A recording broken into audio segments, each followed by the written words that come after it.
He was feudal Lord of Siwana. ऐसा कहा जाता है कि उदय सिंह के एक भाई और थे रायमल, ये रायमल का बेटा था। जैसे एक भाइयों के एक चंद्रसेन था, राजा बन गया था, एक राम था, एक उदय सिंह था, एक रायमल और थे। और रायमल का बेटा था कल्याण सिंह, और रायमल को ये सिवाना वाली जागीर मिली हुई थी। तो रायमल के मरने के बाद सिवाना की जागीर उसके बेटे कल्याण सिंह को मिल गई। कल्याण सिंह की शॉर्ट फॉर्म हम बोलते हैं कल्ला।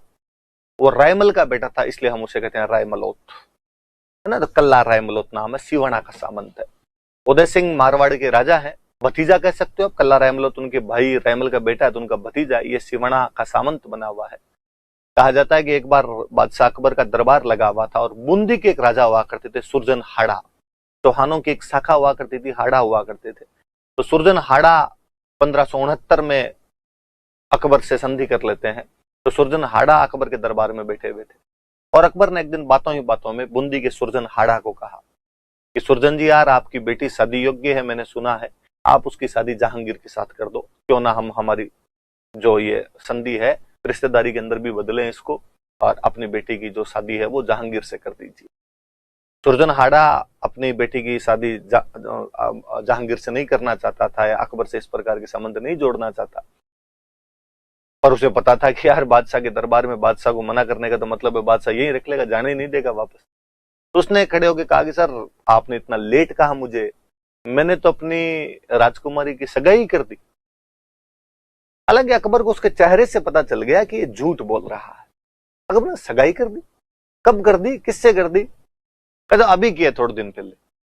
किससे की? सुरजन हाड़ा ने देखा कि दरबार के अंदर सब लोग हेड डाउन करके बैठे हुए थे। एक कल्ला रायमलोट टांगों पे टांग दे के मूंछों की वंट लगा रहा था, और उसने कहा सर कल्ला रायमलोट से की है। कल्ला रायमलोट को जब लगा कि मेरा नाम लिया, उसने कहा हाँ हाँ हाँ अभी तो की थी, थोड़े दिन पहले ही की थी। अकबर को हालांकि दोनों के चेहरे से पता चला कि दोनों झूठ बोल रहे हैं, पर अब क्या करे। लड़की का बाप कहे कि सगाई कर दी, जिसे हुई है वो करे, मेरे से हुई है। अकबर से दरबार भी नहीं लगाया गया उस दिन। अकबर ने जैसे तैसे उस दरबार को भंग किया उस दिन। कहा थोड़ा तबीयत नासाज है, आज नहीं बैठेंगे, कल बाकी बातें करेंगे। और बाद में दरबार को कल क्या 6-7 दिन के लिए लगाया नहीं था अकबर ने। इन बिटवीन सुरजन ने कल्ला रायमलोट को कहा कि तुम जाओ बूंदी और फटाफट वहां पे अपनी सगाई करके आ जाओ। सुरजन हाड़ा की वो जो बेटी जिससे कल्ला रायमलोट की सगाई हुई थी, उसका नाम था भान कंवर।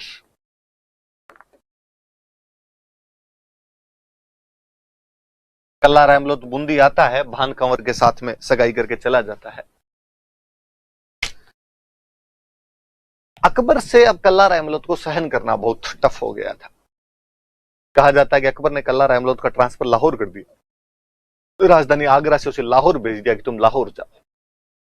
कल्ला रायमलोट लाहौर जाके रहने लग गया। लाहौर के अंदर वहां जो मुगलों का गवर्नर हुआ करता था, उससे किसी बात पर कल्ला रायमलोट की अनबन हो जाती है। कल्ला रायमलोट उस गवर्नर को मार देता है, गवर्नर को मारकर वापस सिवान आ जाता।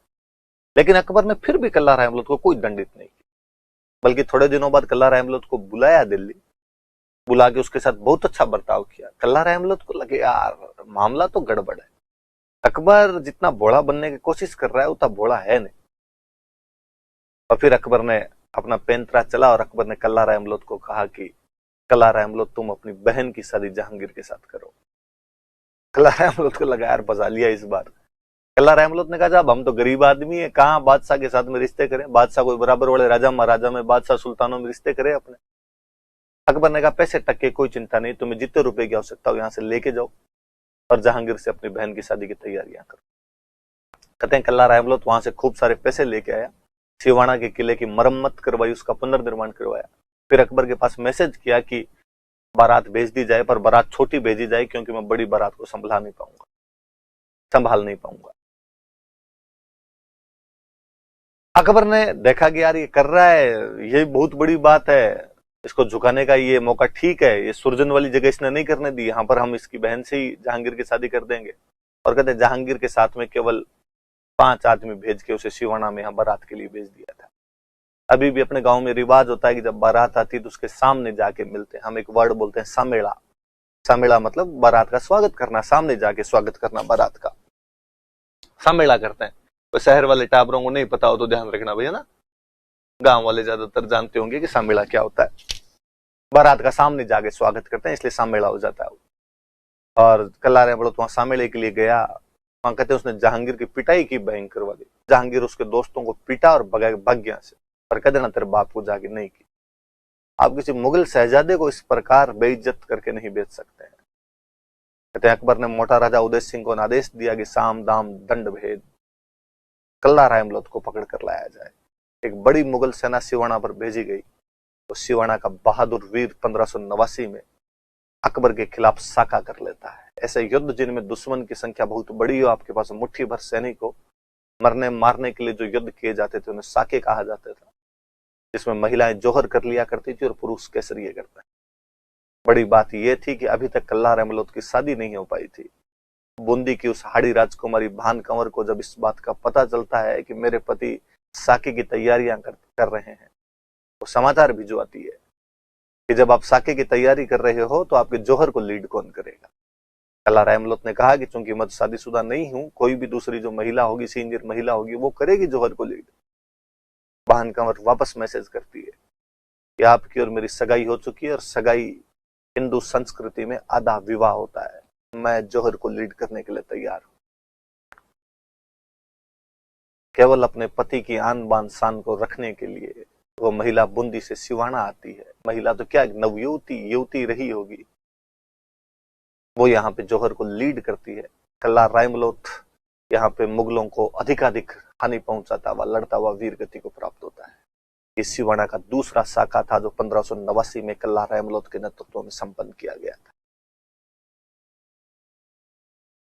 कहते हैं कि किसी कवि ने लिखा है कल्ला रहमत के बारे में कि कटियां पहला कोड स्यून गाथ सुनी नहीं जाए, जिन बिद कवि जतावियोन उन बिद कटी हो जाए। कि उस योद्धा ने कटने से पहले अपने कटने की तमाम कहानियां सुनी थी। जैसे जैसे कवि ने लिखा था कि कैसे लड़ेगा वो, उसी प्रकार वो कट कर लड़ता हुआ मारा गया। ऐसा कहा जाता है कि जब कल्ला रहमत यहां पर साके की तैयारियां कर रहा था तो बीकानेर के महाराजा राय सिंह के छोटे भाई पृथ्वीराज, जिनकी अभी हम चर्चा कर रहे थे और जिन्होंने वेली कृष्ण रुक्मणी जैसा महान ग्रंथ लिखा था, वो कल्ला रहमत से मिलने के लिए आते हैं। क्योंकि कल्ला रहमत राठौड़ था, बीकानेर वाले राठौड़ थे, आपस में भाई बंधु थे। पृथ्वीराज राठौड़ ने कल्ला रहमत को समझाया कि तू चला चला के पंगे क्यों लेता है यार, अकबर के दरबार में तुझे कहाँ आवश्यकता पड़ी थी ये कहने की कि मेरी सगाई भान कंवर के साथ हो चुकी है, या सुरजनहाड़ा के साथ क्यों दिया तूने? फिर तुझे लाहौर भेजा तो वहां उस गवर्नर को क्यों मार के आ गए?